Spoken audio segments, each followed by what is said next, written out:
The hands were trembling. Not violently, not the shake of a coward or a man who had lost his nerve, but there, unmistakable in the morning light, was the subtle quiver of fingers that had already decided to cross a line from which there could be no return. Daniel Hartwell pressed his cheek against the stock of his Lee Enfield rifle and felt the cool metal ground him back to the present moment. The desert stretched endlessly before him, a canvas of sand and stone painted in shades of amber and rust under the North African sun. April 7th, 1943. The temperature was already climbing toward 103 degrees, and his uniform clung to his skin like a second layer soaked in sweat in the weight of what he was about to do. Around him, carefully arranged in a semicircle that had taken 45 minutes to construct in the pre-dawn darkness, lay the evidence of his rebellion. Torn sandbags filled with local earth, metal scraps salvaged from a downed Messerschmitt still bearing the faded crosses of the Luftwaffe, canvas treated with desert mud to eliminate any trace of glint or shine, and there incorporated into the makeshift deflector shield the inner lining of his own combat helmet destroyed in direct violation of military property regulations. Every piece of this system was forbidden. Every modification flew in the face of established sniper doctrine. Every moment he remained in this position was an act of disobedience that could end with a court-martial or a firing squad. The American sergeant had handed him the order 3 hours earlier. Clear, direct, impossible to misinterpret. All reconnaissance units withdraw immediately. Return to base. The artillery barrage on observation point 117 had been postponed due to ammunition shortages. They would try again tomorrow. Another 24 hours of German spotters calling in devastating airstrikes on American positions. Another day of boys from Iowa and Texas and Georgia dying because trained Luftwaffe forward air controllers could see every troop movement across 30 square miles of desert. Daniel had listened to that order, had acknowledged it through his spotter private first class Marcus Sullivan, had watched Mac's face transform from professional acknowledgement to dawning horror as Daniel adjusted his scope and settled deeper into his forbidden position. Through the narrow opening in his deflector shield, Daniel could see them now. 873 yards away, confirmed by rangefinder, the German observation post was coming awake with the morning. Smoke rose from cooking fires. Figures moved between sandbag positions. Voices carried across the desert, faint and distorted by distance, speaking a language Daniel did not understand, but whose purpose he knew with absolute clarity. 22 men. That was what the last reconnaissance report had confirmed. 22 Luftwaffe personnel staffing observation point 117, 2 trained forward air controllers with the knowledge and authority to direct bomber squadrons, 4 radio operators maintaining constant communication with airfields in Tunisia and Sicily, 16 security and support personnel from the 21st Panzer Division. In the 3 weeks since that post had become operational, those 22 men had been responsible for 367 Allied casualties, 74 vehicles destroyed, 2 major supply convoys disrupted. The mathematics were brutal and simple.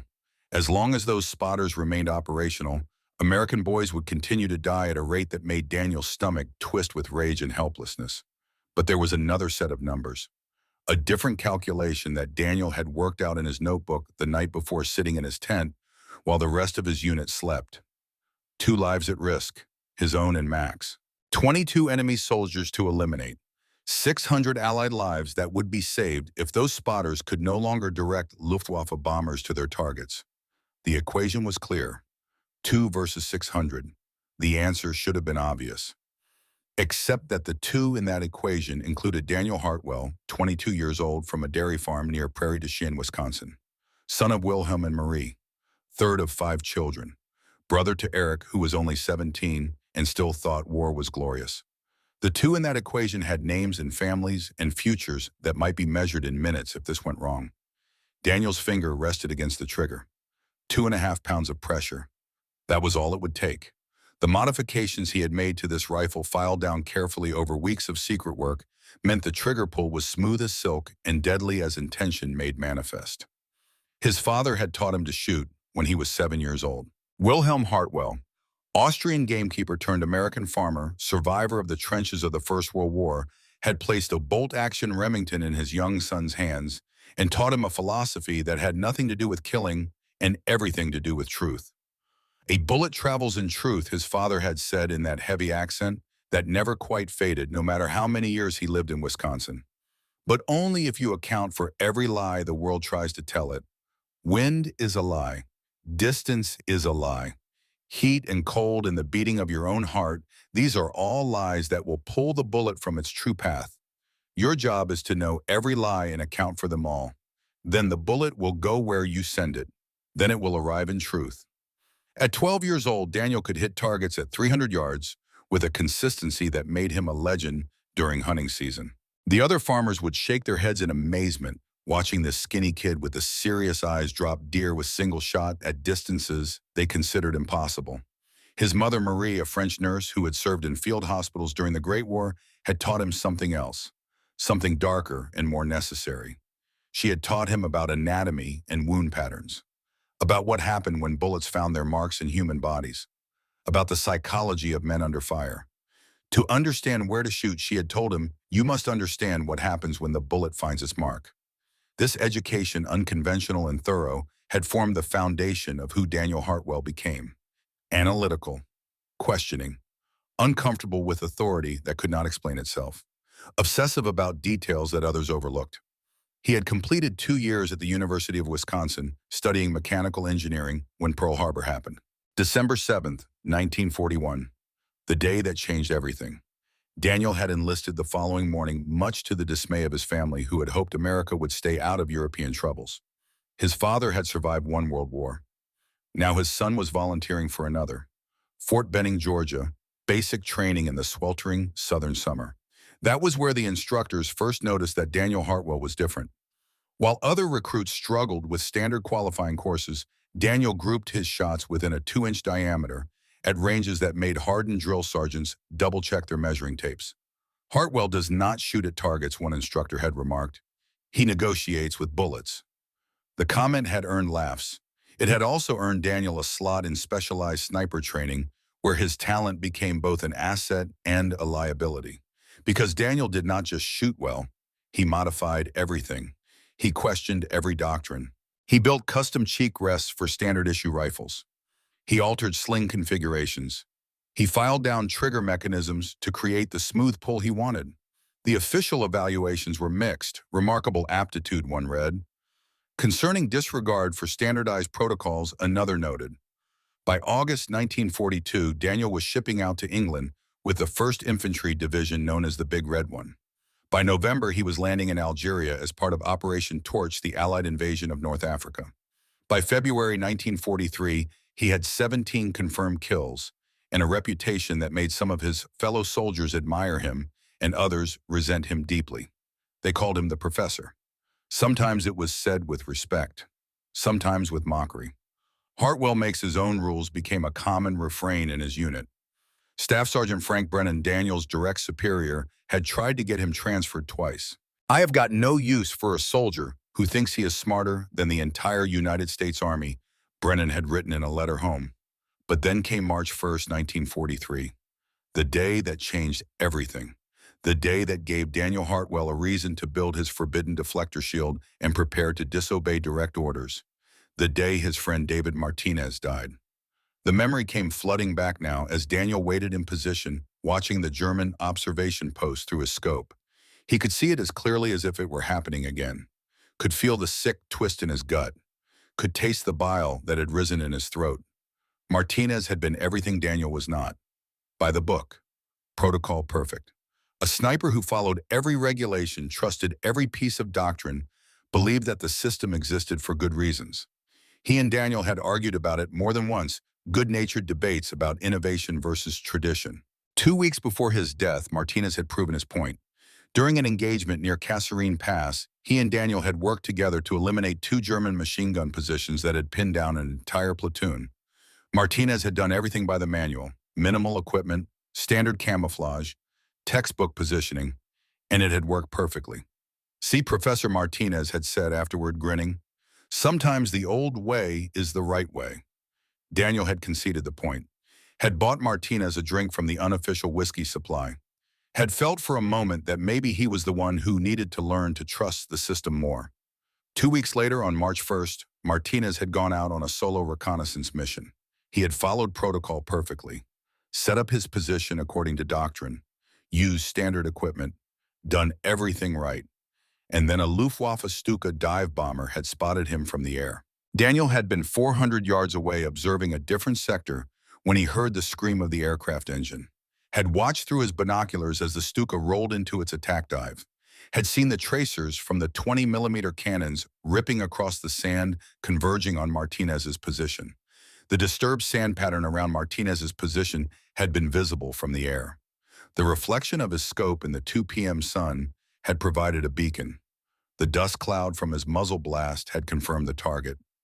Daniel had run to the position after the Stuka passed, had found Martinez lying in a pool of blood that had already baked black in the desert heat. 7 bullet impacts. The scope shattered, eyes still open, staring at nothing.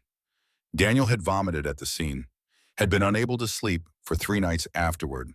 And in those sleepless nights, lying in his tent while the desert wind howled outside, one thought had repeated itself over and over. He did everything right, the doctrine killed him. That was when Daniel started designing the deflector shield, when he began the 5 weeks of secret experimentation that led to this moment, when he decided that sometimes following orders was not the same as doing what was right. The first version had failed catastrophically. Canvas over sandbags had caught fire in the afternoon sun, nearly starting a brush fire that would have signaled every German position for miles. Brennan had screamed at him for 20 minutes. "You trying to signal the entire Africa Corps, Hartwell?" The second version had been better, but still flawed. The metal frame he constructed from salvaged aircraft parts had created a glint visible from the air.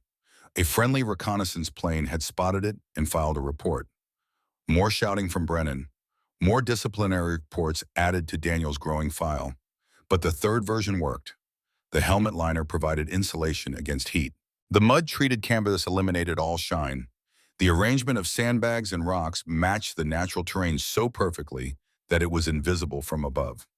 Daniel had tested it repeatedly with Mac climbing to high ground and scanning with binoculars from 500 feet of elevation. The system was perfect. It was also completely illegal. By April 6, 1943, Daniel had 17 confirmed kills and 17 official reprimands in his service record. Unauthorized equipment modification, destruction of military property, failure to follow standardized procedures. The list went on.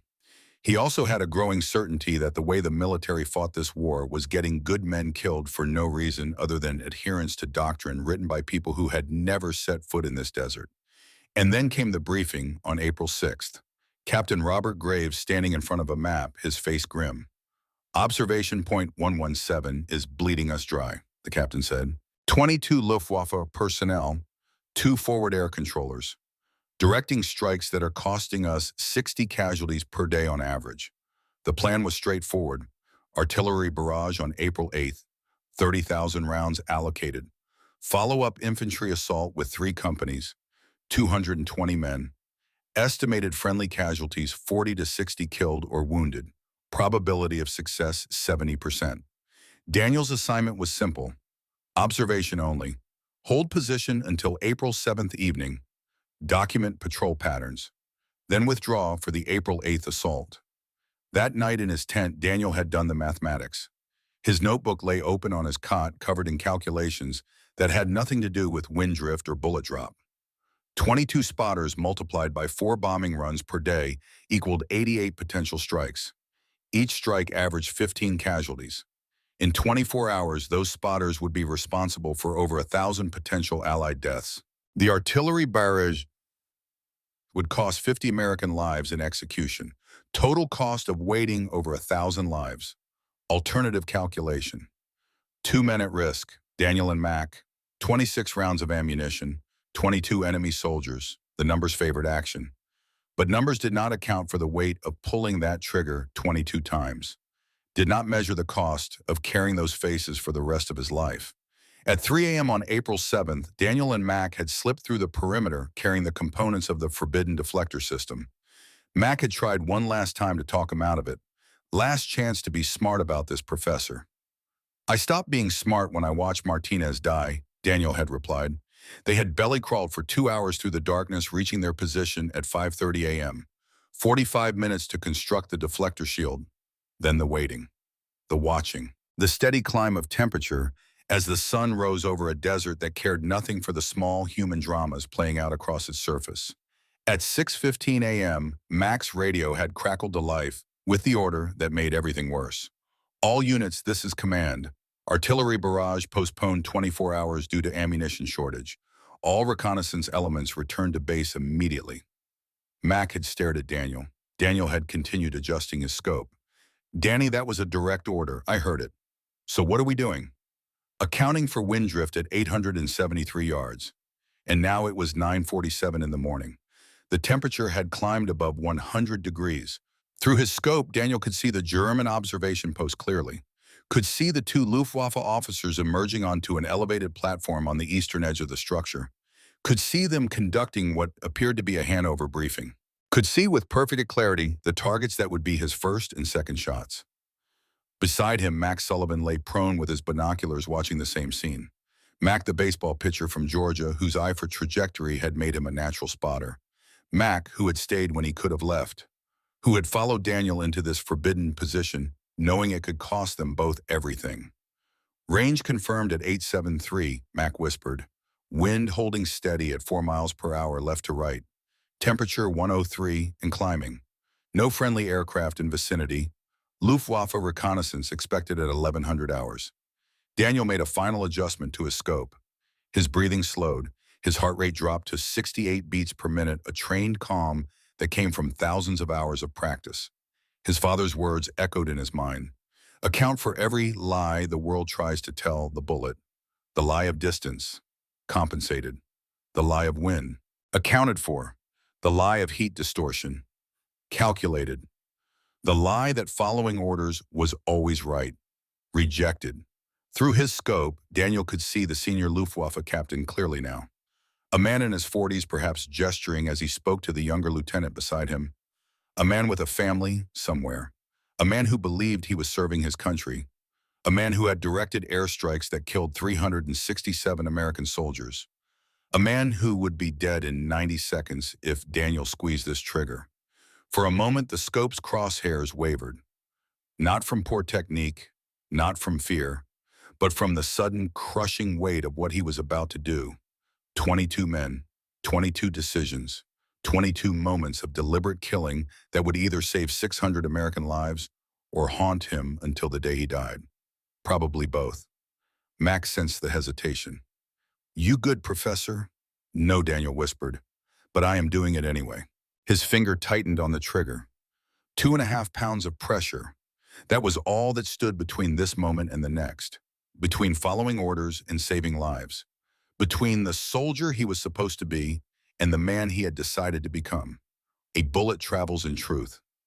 Daniel exhaled half a breath, held it, felt the world narrow down to the space between heartbeats, and squeezed. The crack of the rifle shattered the desert silence. Through the scope, Daniel watched the senior Luftwaffe captain's head snap backward. The man had been mid-gesture, his hand raised as if to emphasize some point about wind patterns or bombing coordinates. Now that hand fell limply to his side as his body crumpled onto the observation platform, a dark stain spreading across the sand-colored wood. Time of flight, 1.2 seconds. Distance, 873 yards. Impact clean headshot. Confirmed kill number 1. Daniel's hands moved with mechanical precision. Chamber, another round. Brass ejecting in a golden arc, catching sunlight for a split second before falling into the sand. Bolt forward, scope tracking to the second target. The lieutenant stood frozen. His face visible through the scope's magnification showed the exact moment of comprehension dawning. The exact instant when his brain processed that his superior officer had just died. That the dark spray across his own uniform was blood. That he was standing in the open while a sniper with perfect accuracy was already acquiring him as the next target. 6 seconds had passed since the first shot. The lieutenant's mouth opened, perhaps to shout a warning, perhaps simply in shock. Daniel squeezed the trigger again. The lieutenant fell backward, arms spreading wide as if he might catch himself against empty air. The clipboard he had been holding clattered to the platform papers, scattering in the morning breeze. Confirmed kill number 2. For 22 seconds, nothing happened. Through his scope, Daniel could see confusion rippling through the German position. Men emerging from the interior of the observation post looking toward the platform where their officers had fallen. Some thought it was heat stroke. Others stood stupidly in the open trying to understand what they were seeing. Then someone screamed, Scharfschütze, sniper. The chaos Daniel had anticipated erupted across the German position like a stone thrown into still water. Men scattered in every direction. Some dove for the sandbagged walls. Others ran for the interior bunker. A few froze completely paralyzed by the sudden introduction of death into what had been a routine morning. Radio operators, Daniel said quietly. Mac, you see them in northeast corner? Mac replied, his voice steady despite what they had just witnessed. Interior bunker, window opening at 10 o'clock from the main structure. Daniel shifted his aim. Through the narrow window opening, he could see movement. A figure reaching for radio equipment. This was priority target number 3.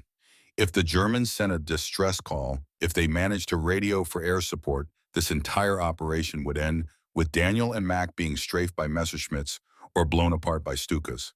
Range 8, 6-8 yards. Slight angle change compensated. The figure in the window was moving with purpose now, hands reaching for the microphone. Daniel tracked him, led him by inches squeezed. The shot took the radio operator in the shoulder and neck, not a clean kill, but enough to drop him out of sight. Daniel cursed under his breath, already chambering another round. Through the window, he could see the operator on the ground, still moving, crawling toward the radio equipment. Injured, not killed, a complication. 6 seconds later, Daniel fired again. This time the figure went still. Confirmed kill number 3. A fourth radio operator appeared taking position at the equipment. Daniel had to make a choice. The sandbagged walls of the bunker provided cover. He could not see the man clearly enough for a guaranteed shot. He could wait for a better angle, or he could take a risk. He took the risk. The Lee Enfield barked again. Daniel had fired through the sandbag wall itself, using his knowledge of the bunker's layout from 3 days of observation to make an educated guess about where the operator would be standing. For 5 seconds, nothing. Then through the window opening, he saw the operator fall sideways into view, clutching his chest. Confirmed kill number 4. But that shot had just announced to every German in the observation post that the sniper shooting at them had exceptional skill and was willing to shoot through walls. The panic intensified. On the western face of the position, a lookout was running for the heavy machine gun emplacement. If he reached it, if he got that MG-42 into action facing the right direction, Daniel and Mac would be in serious danger even at this range. The German machine gun could fire 1,200 rounds per minute. At 800 yards, accuracy would be poor, but volume of fire could make up for precision. Daniel tracked the running figure. Moving target at 40-degree angle. He led by 3 feet squeezed. The lookout stumbled, then fell forward onto his face. Back or spine shot. Confirmed kill number 5. 2 more lookouts on the southern approach began retreating toward the main structure, running in a panic. Daniel fired at the first. Leg wound not fatal. The man went down but was still moving, crawling. Daniel shifted to the second target. Headshot. Clean. Confirmed kill number 6. 1 wounded. Mac provided running commentary. They are scattering. No coordinated response yet. No radio transmissions detected. You got the operators before they could send for help. How many rounds? 8 expended. 22 remaining. Daniel's shoulder was already beginning to bruise from the rifle's recoil.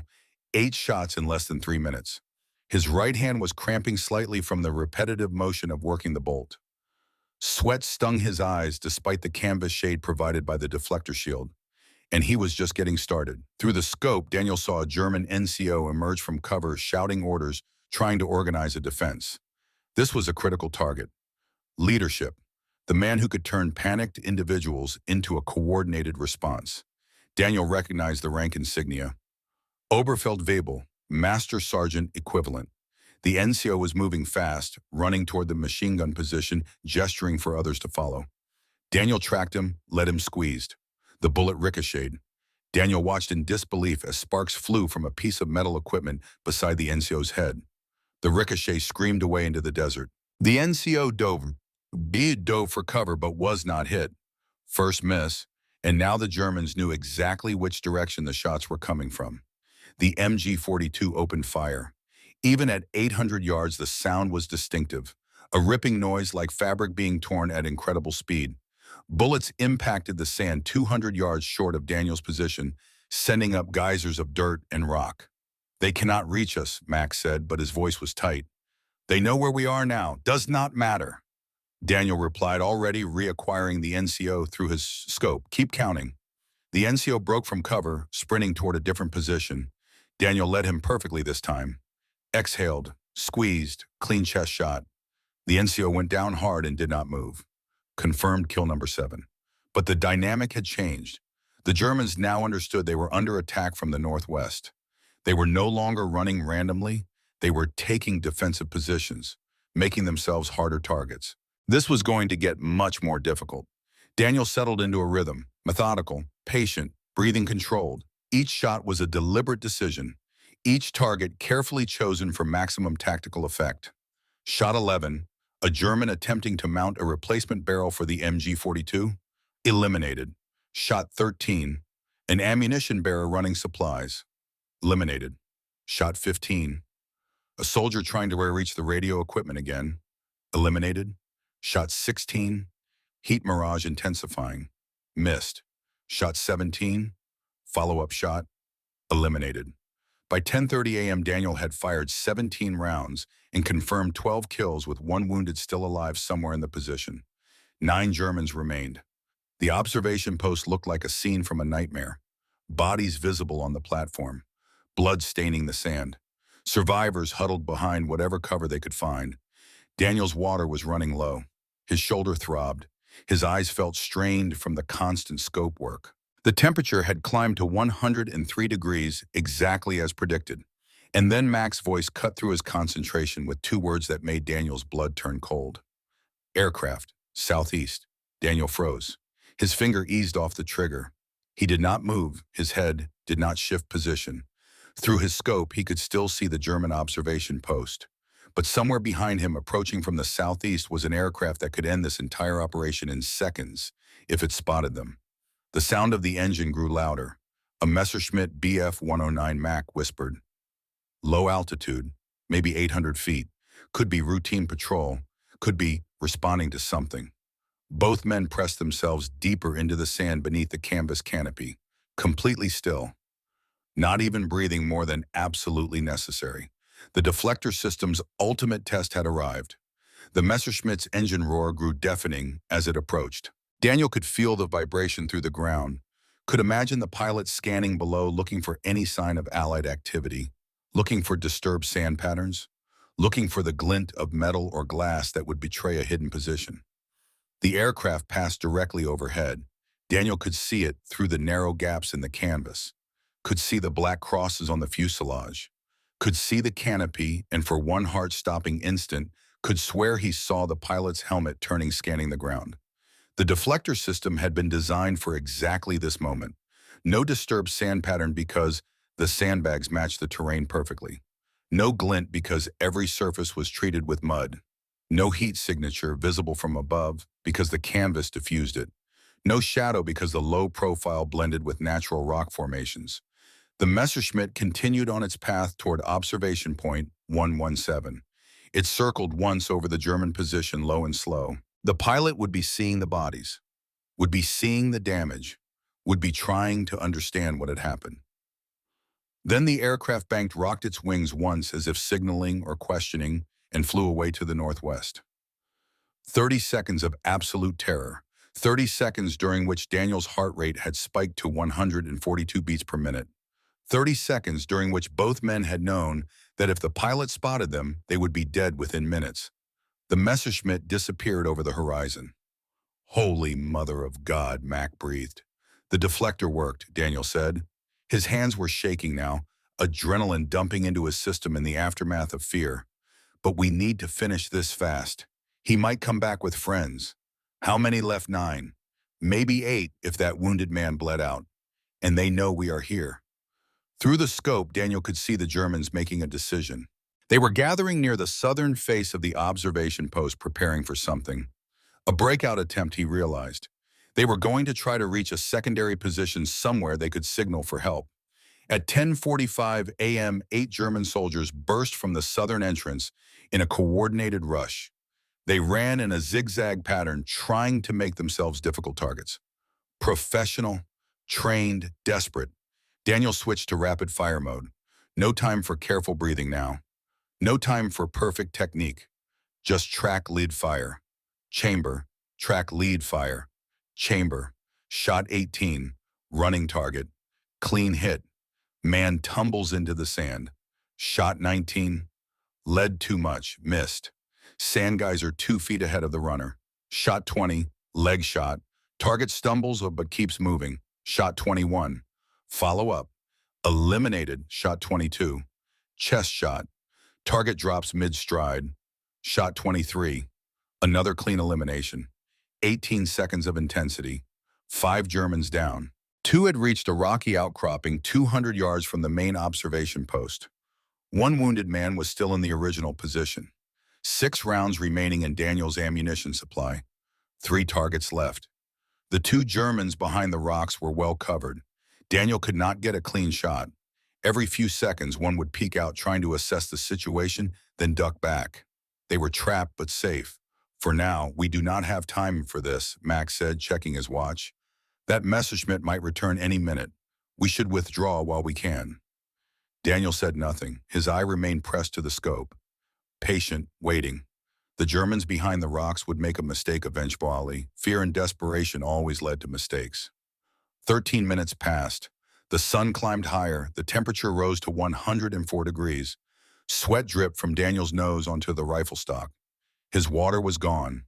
His shoulder was a mass of bruising. His right hand cramped painfully every time he worked the bolt. But he waited.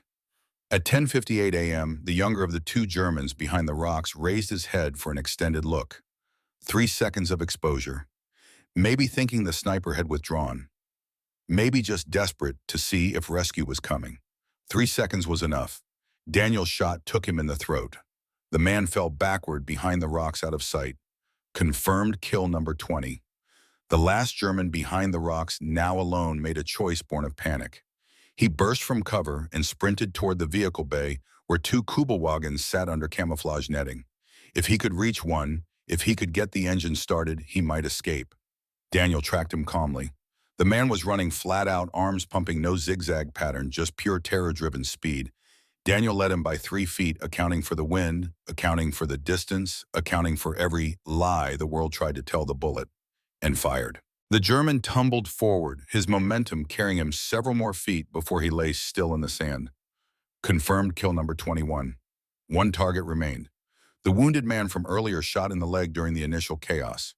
Daniel could see him through the scope, lying in the shade of the main bunker, trying to crawl toward the radio equipment, leaving a trail of blood across the sand, moving slowly. Not a threat, not anymore. Max saw him too. He is not a threat, Danny. Daniel's finger rested on the trigger. Through the scope, he could see the wounded man's face. Young, maybe 20 years old, in pain, dying slowly in the desert heat. The right thing to do tactically was to leave him, save the ammunition, withdraw before more aircraft arrived. The mission was complete, 21 confirmed kills. The observation post was effectively destroyed as a functioning unit. But Daniel thought about that young German bleeding out slowly over the next hour. Thought about the pain. Thought about dying alone in a foreign desert. A bullet travels in truth. Daniel fired his final shot. The wounded German jerked once, then lay still. Confirmed kill number 22, 1100 hours. Mission complete. 22 targets eliminated. 26 rounds expended. No friendly casualties. No ammunition resupply required. Total cost 2 soldiers disobeying direct orders and 26 bullets. Daniel lifted his eye from the scope for the first time in over an hour. His hands were shaking violently now. Mac was staring at him with an expression that combined awe and horror. 22 targets, Mac said quietly. 26 shots. You actually did it. Daniel did not respond. He was staring at the observation post through his naked eyes, now seeing the reality of what he had done without the mediation of the scope. Bodies scattered across 300 yards of desert. Blood dark against pale sand. The silence that came after violence, heavy and accusatory. His stomach lurched. Daniel turned his head and vomited into the sand beside his position. Once, twice, 3 times until there was nothing left. His entire body was shaking. His hands would not stop trembling. Mac reached out, put a hand on his shoulder, said nothing because there was nothing to say. After 5 minutes, Daniel forced himself to move. Evidence removal. They had to erase all traces of their position, dismantle the deflector system, bury the metal components, scatter the sandbags to match natural terrain, erase every footprint, make it look like they had never been here. 30 minutes of methodical work while Daniel's mind replayed 22 trigger pulls, 22 decisions, 22 faces, some clear, through the scope, others just silhouettes. The young one who reminded him of his brother Eric. The radio operator he had shot through the wall, never even seeing his face. The wounded man he had killed out of mercy. At 11:30 a.m., they began the withdrawal. 3 miles of crawling and low running through the desert. Back toward Allied lines. Back toward whatever consequences awaited them. They reached the perimeter checkpoint at 2 p.m. Staff Sergeant Frank Brennan was waiting. His face was unreadable. Other soldiers were staring, whispers spreading through the camp like wildfire. Something had happened out in the desert. Nobody knew exactly what, but everybody knew it involved Hartwell and Sullivan. "Command tent," Brennan said. His voice was flat. Now, Daniel and Mac exchanged one glance. Whatever happened next, whether it was medals or court-martial, they had crossed the Rubicon. There was no going back. Mac whispered as they walked toward the command tent past rows of staring soldiers. "Whatever happens, it was worth it." Daniel thought about Martinez's body cooling in the desert sand 5 weeks earlier. Thought about the 367 Allied casualties caused by the observation post. Thought about the 600 lives that would be saved because those spotters could no longer direct Luftwaffe bombers. "Ask me again in 10 years, he replied. The command tent loomed ahead, its canvas sides rippling in the desert wind. Inside waited Captain Robert Graves and Lieutenant Colonel Samuel Parker, men who held the power to execute Daniel for disobedience or promote him for initiative. Men who would have to decide whether saving 600 lives justified violating direct orders.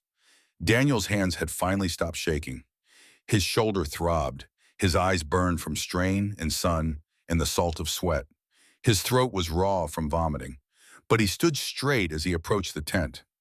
Whatever judgment came out, he would face it standing, because sometimes the mathematics were simple, 22 versus 600.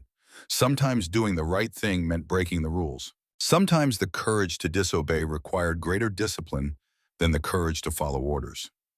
And sometimes the young men from Wisconsin dairy farms had to make decisions that would haunt them for the rest of their lives, but that they would make again if given the choice, because the alternative was unconscionable. The tent flap opened. Brennan gestured them inside. Daniel Hartwell stepped forward to face his reckoning. The interior of the command tent smelled of canvas and dust and the particular tension that preceded judgment. A field desk dominated the space, covered with maps of the North African theater, marked with red and blue pins indicating Allied and Axis positions.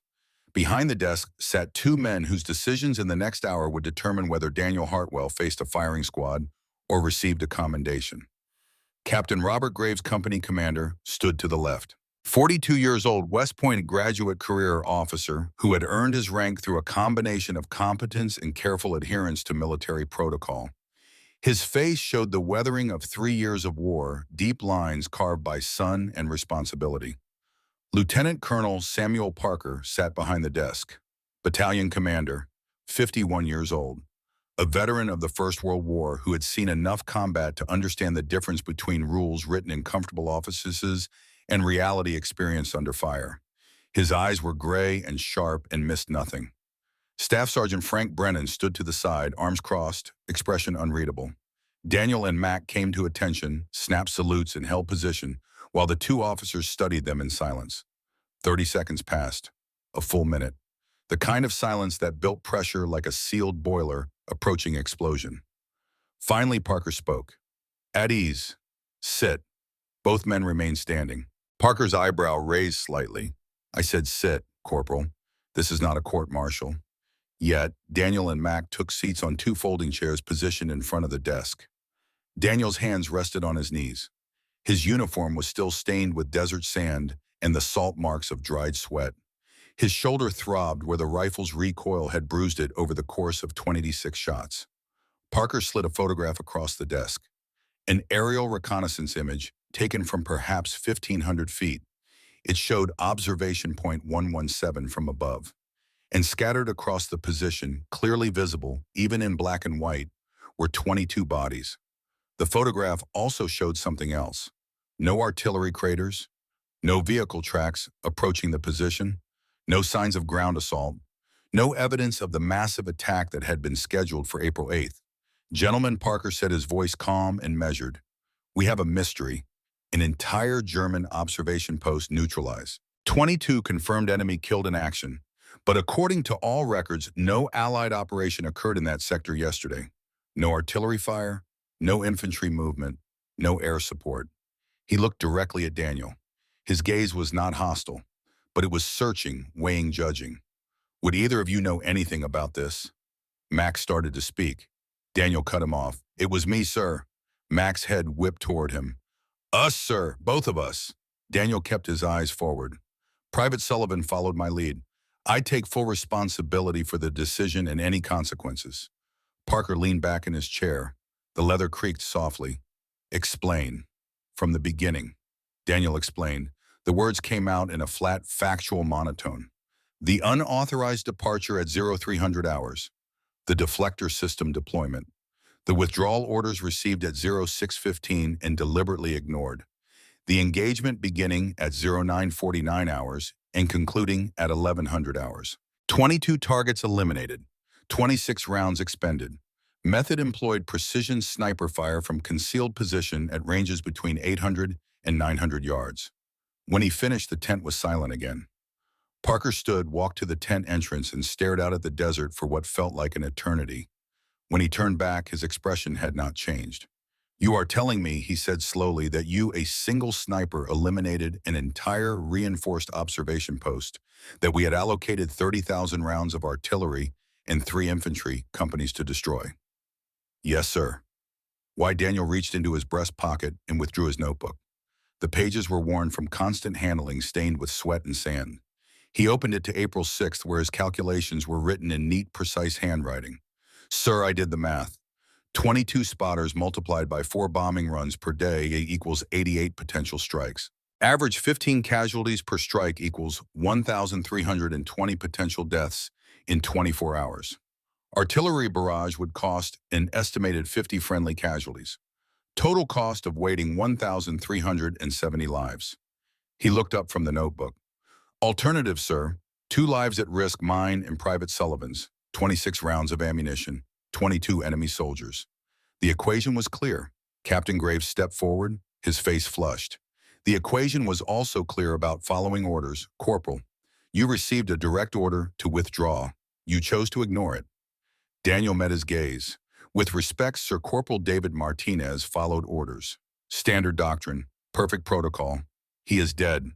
22 Germans who helped kill him are also dead. Sometimes orders need to be updated based on reality in the field. Graves opened his mouth to respond, but Parker held up a hand. Sergeant Brennan, you have had concerns about Corporal Hartwell's conduct in the past.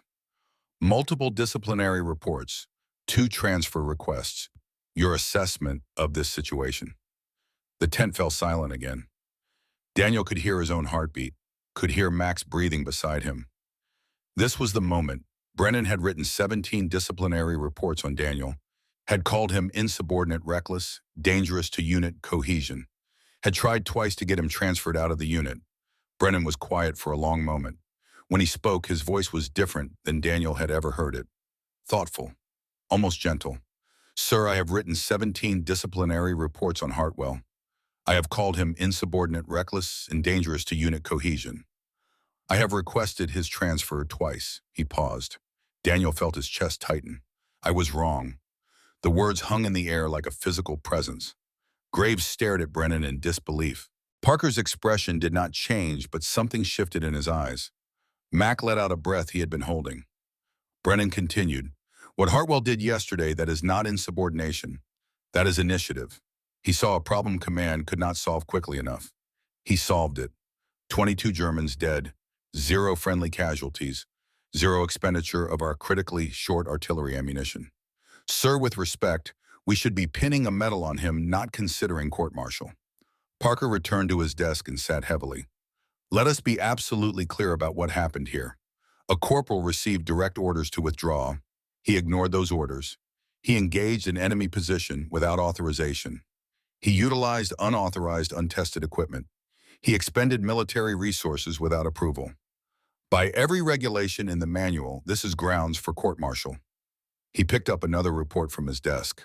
However, as of 0600 this morning, Luftwaffe bombing accuracy in this sector has dropped to nearly zero. Supply convoys are moving without interference. We have advanced our lines 6 miles beyond projected objectives. Casualty rates have decreased 78%. Parker looked at Daniel. Do you understand the position you have put me in? If I court-martial you, I am telling every soldier in this division that initiative is punishable. If I reward you, I am telling every soldier that orders are optional. Daniel held his gaze. Sir, I never thought orders were optional. I thought lives were mandatory. The silence that followed was different. Something had shifted in the tent. Parker exchanged a long look with Graves. Some wordless communication passed between them, the kind that came from years of shared command experience. Finally, Parker picked up a pen and began writing on an official form. For the record, Corporal Hartwell and Private Sullivan were conducting authorized reconnaissance of Observation Point 117. During this reconnaissance, they identified an opportunity for target engagement that fell within the scope of tactical flexibility doctrine. Their initiative resulted in complete neutralization of enemy position with zero friendly casualties. He finished writing and looked up. That is the official record. Off the record, what you did was borderline mutiny. Also off the record, it was the most effective single-soldier action I have witnessed in 23 years of service. Parker stood and walked around the desk, stopping directly in front of Daniel. You are being assigned to a special reconnaissance unit under my direct command. Your official duties will include evaluating and developing tactical innovations for desert warfare operations. In other words, Corporal, I am giving you permission to keep breaking rules, but only the ones I say you can break. Understood. Yes, sir. Perfectly understood. And Hartwell, I want a full report on this deflector system on my desk by tomorrow morning, with diagrams.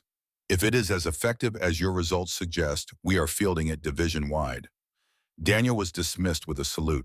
As he and Mac walked out of the tent into the brilliant afternoon sunlight, Mac let out a long breath. I cannot believe that just happened, he said. I was certain we were going to be shot. Still might be, Daniel replied, but probably not today. The weeks that followed became a blur of activity. Daniel's deflector system was examined by division engineers, tested by other sniper teams, and refined based on feedback. By May 15, 1943, it had been adapted into a field expedient kit officially designated the Position Concealment System, M440. Among the troops, it was universally known as the Mitchell Mask, though nobody seemed to know why it was called that. The name had simply appeared and stuck. The system was issued to all sniper teams in the North African theater. Over the next 3 months, it was credited with saving 47 sniper lives. Men who would have been spotted from the air lived because of Daniel's innovation. Men who would have left widows and orphans went home after the war because a farm boy from Wisconsin had refused to let his friend's death be meaningless. Daniel was promoted to sergeant. He trained 17 sniper teams in his techniques. He developed additional innovations: a modified rifle stock better suited to desert conditions, an improved scope mount that reduced the effects of heat mirage, a revolutionary approach to camouflage that incorporated local materials, and understanding of how aerial observation actually worked in practice.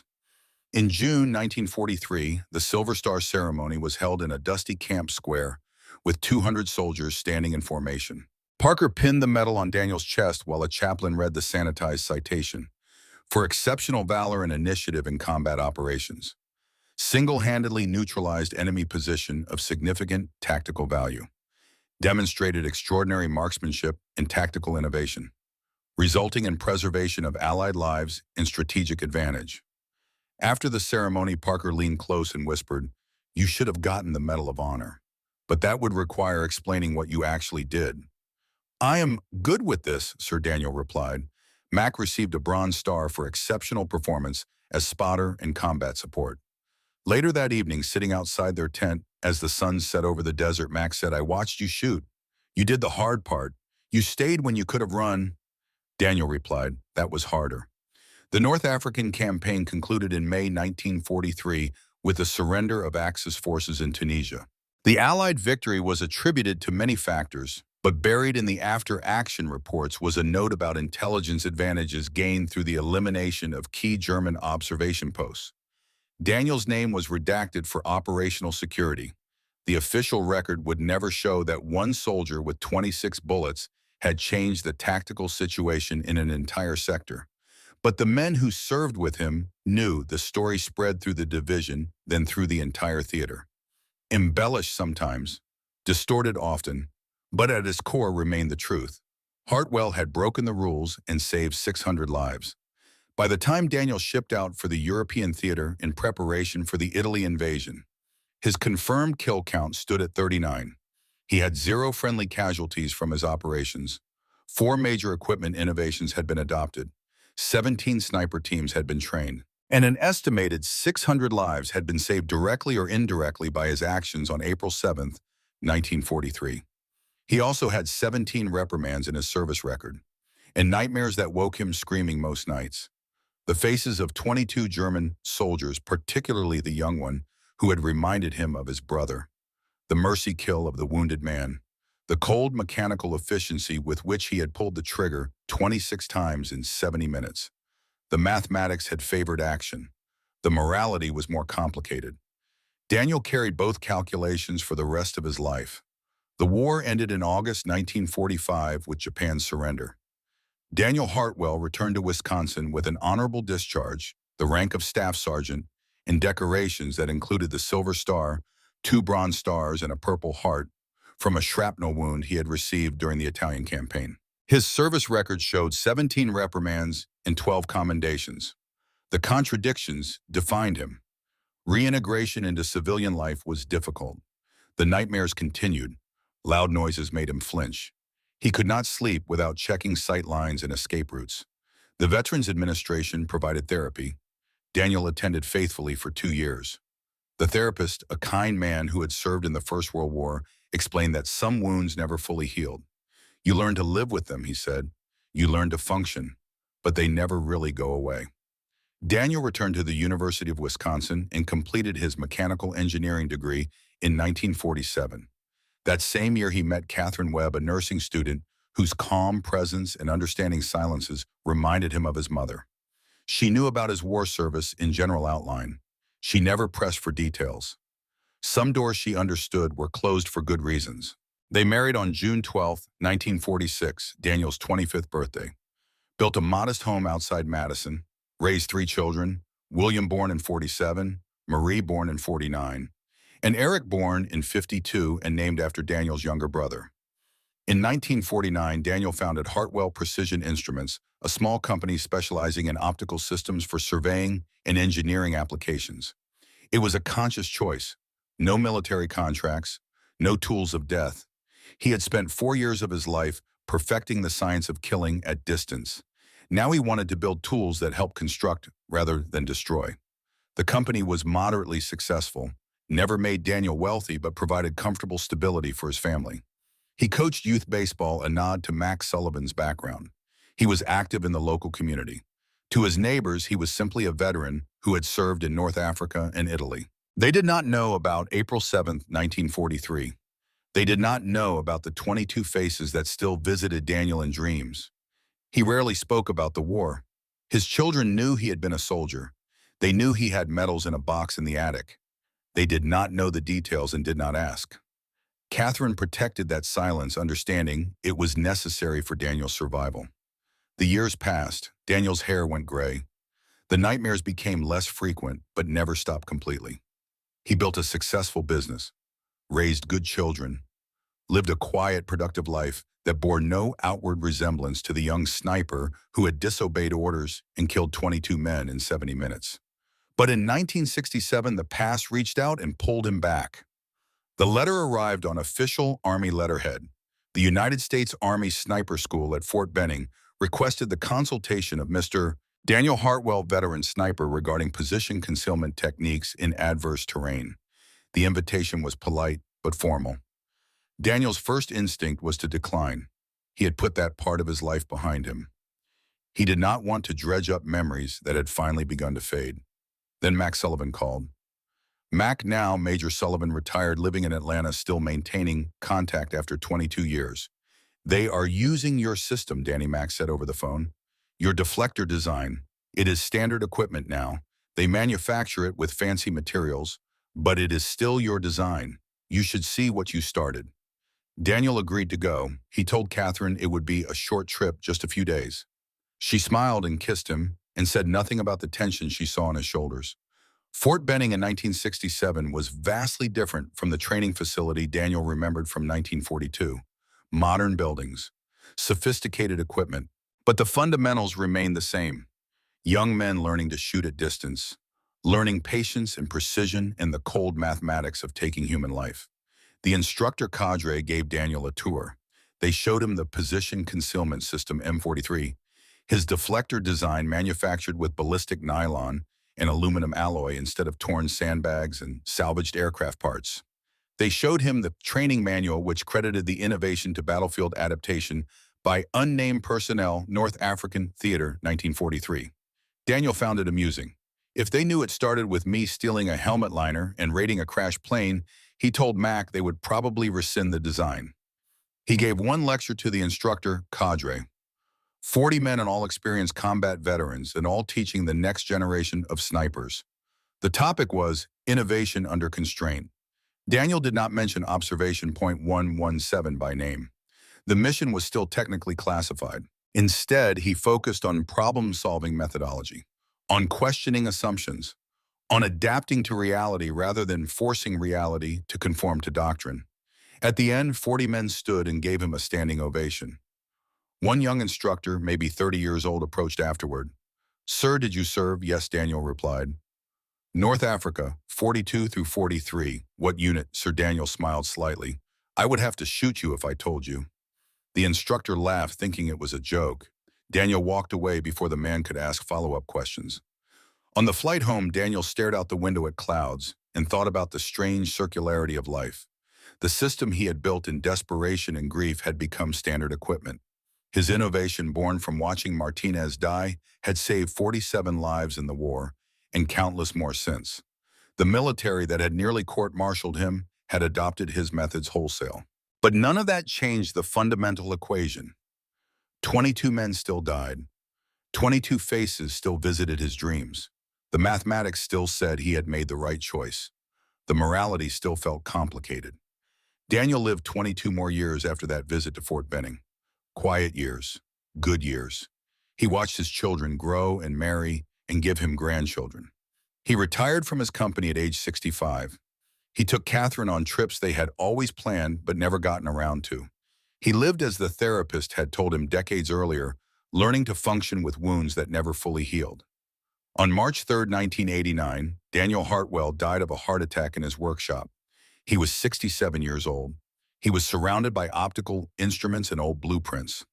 Catherine found him there, slumped over his workbench, a half-finished design for a new surveying telescope still under his hands. The funeral was held on March 7th at a small church outside Madison. 60 people attended, family, friends, former colleagues from the company. The obituary in the local newspaper mentioned his war service but included no details. Just the basic facts: served in North Africa and Italy, awarded the Silver Star, founded Hartwell Precision Instruments, survived by wife Catherine, 3 children, 7 grandchildren. Nothing about April 7, 1943. Nothing about 22 German soldiers. Nothing about the deflector system or the 600 lives saved or the 26 bullets that changed tactical doctrine. Daniel had declined military honors for his funeral. No flag-draped coffin, no rifle salute, just a simple service followed by burial in a civilian cemetery. During the reception afterward, an elderly man approached William Hartwell, Daniel's eldest son. The man was in his late 60s, walked with a slight limp, had kind eyes and a gentle smile. "You are Danny's eldest?" he asked. "Yes, sir." "Did you know my father? I served with him, North Africa. My name is Marcus Sullivan. Your father might have mentioned me. We called each other Mac and Danny." William's eyes widened. "Mac Sullivan. Yes, I've heard your name a few times over the years. Dad did not talk much about the war, but he mentioned you." Mac reached into his coat and withdrew a small leather notebook, worn and stained, and obviously very old. Your father gave this to me the night before the most important day of our lives. He made me promise that if something happened to him, I would get it to his family. He came home, so I never gave it to you. But I kept it all these years, and now feels like the right time. He handed the notebook to William. It fell open to a page dated April 7th, 1943. The page was covered in precise handwriting. Times ranges, wind calculations, temperature readings. 22 numbered entries running from 0949 hours to 1100 hours. At the bottom of the page, in slightly shaky handwriting, as if written later, were additional words. 22 confirmed. 600 plus saved. No regrets. But I will see their faces until I die. William stared at the page. Mac, what is this? Your father, Mac said quietly, with my help, eliminated an entire German observation post. 22 men, 1 hour, single sniper. It was called impossible. He did it anyway. Saved hundreds, maybe thousands of lives. Got a silver star and a reprimand on the same day. William looked up, tears in his eyes. Why did he never tell us? Because he was a humble man, Mac replied, and because he carried the weight of those 22 deaths every day. He was a hero who never wanted to be one. That is the rarest kind. Catherine was standing nearby listening. She was crying now. I knew he had nightmares, she said. I never knew why. Mac put a hand on her shoulder. He was a good man who made a hard choice, and he made the right one. But right choices still carry weight. The story Mac told that afternoon, standing in a church hall in Madison, Wisconsin in March 1989, was the story Daniel had carried in silence for 46 years. The story of Martinez's death and the Deflector system, of disobeying orders and killing 22 men in 70 minutes, of saving 600 lives and paying for it in nightmares that never stopped. William asked for the notebook. Mac gave it to him. It sits now in a display case at the Army War College, part of an exhibit on tactical innovation and moral courage in combat. The case includes Daniel's Silver Star, a photograph of him at age 22 in desert uniform, holding his Lee Enfield, and a plaque explaining what happened on April 7th, 1943. The exhibit is titled Observation Point 117, a case study in initiative and moral complexity. It is taught to officer candidates as part of their ethics curriculum. The question posed to each class is simple and impossible. Would you have made Hartwell's choice? Knowing the tactical risk, knowing the moral weight, knowing you would carry those 22 faces to your grave. There is no correct answer, only necessary ones. At Fort Moore, formerly Fort Benning, the sniper school maintains a small memorial to innovations in position concealment. The centerpiece is an original M43 system from 1943, battered and worn and displayed under glass. Next to it is a modern version, sleek and sophisticated, but based on the same principles. The plaque reads, designed by Staff Sergeant Daniel Hartwell, 1st Infantry Division, North Africa, 1943. His innovation saved an estimated 47 sniper lives in World War II. Principles still taught in modern military doctrine. His deflector system evolved into current thermal concealment technology. Below that, a quote in Daniel's own handwriting, taken from his notebook. A bullet travels in truth, but only if you account for every lie the world tries to tell it. Every sniper who graduates from that school walks past that display. Everyone learns about April 7th, 1943, about the farm boy from Wisconsin who broke every rule to save 600 lives, about the price he paid and the legacy he left. And in Madison, Wisconsin, in a small cemetery on a hillside overlooking farmland that looks very much like the dairy farm where Daniel grew up, there is a simple headstone. Daniel Hartwell, June 12, 1921 to March 3, 1989. Beloved husband, father, grandfather, veteran. Nothing about heroes or medals or 22 confirmed kills, just the basic facts. Because Daniel Hartwell never wanted to be remembered for what he did on April 7, 1943. He wanted to be remembered for what he built afterward, for the family he raised and the business he created and the quiet, productive life he lived despite the weight he carried. But history remembers both. The man who broke the rules because sometimes the rules are wrong. The soldier who trusted his own judgment over orders from above. The sniper who killed 22 men to save 600. The veteran who lived 46 more years, haunted by faces in his dreams, but certain he would make the same choice again. Because sometimes the mathematics are simple. 22 versus 600. Sometimes doing the right thing means breaking every rule. Sometimes the courage to disobey requires greater discipline than the courage to follow orders. And sometimes, most importantly, the weight of doing the right thing is a burden worth carrying for the rest of your life. Because 600 men came home from that war. 600 men who would have died if German spotters had continued directing Luftwaffe bombers. 600 men who married and raised families and built lives in the decades after 1945. They never knew Daniel Hartwell's name. Never knew that a farm boy from Wisconsin disobeyed orders and killed 22 men so they could live. Never knew about the Deflector shield or the 26 bullets or the 70 minutes that changed the tactical situation in an entire sector of the North African theater. But they lived. And that in the end was the only mathematics that mattered. Daniel Hartwell saved 600 lives on April 7th, 1943. And he carried 22 faces in his nightmares until March 3rd, 1989. Both calculations were true. Both weights were real. And the man who bore them did so without complaint or expectation of recognition, because that is what heroes do. They make the hard choices, they bear the weight, and they live with the consequences because the alternative is unconscionable. This is the story of Staff Sergeant Daniel Hartwell, farm boy, sniper, innovator, rebel, hero, a man who understood that sometimes the greatest act of discipline is knowing when the rules must be broken. His story is complete. His legacy endures. And 600 men lived because one man had the courage to trust his own judgment when orders conflicted with truth. Remember his name, honor his choice, and understand that the real heroes are often the ones who never wanted recognition but earned it through actions that haunt them forever. 22 died so 600 could live. Staff Sergeant Daniel Hartwell never forgot the arithmetic, or the faces, neither should we.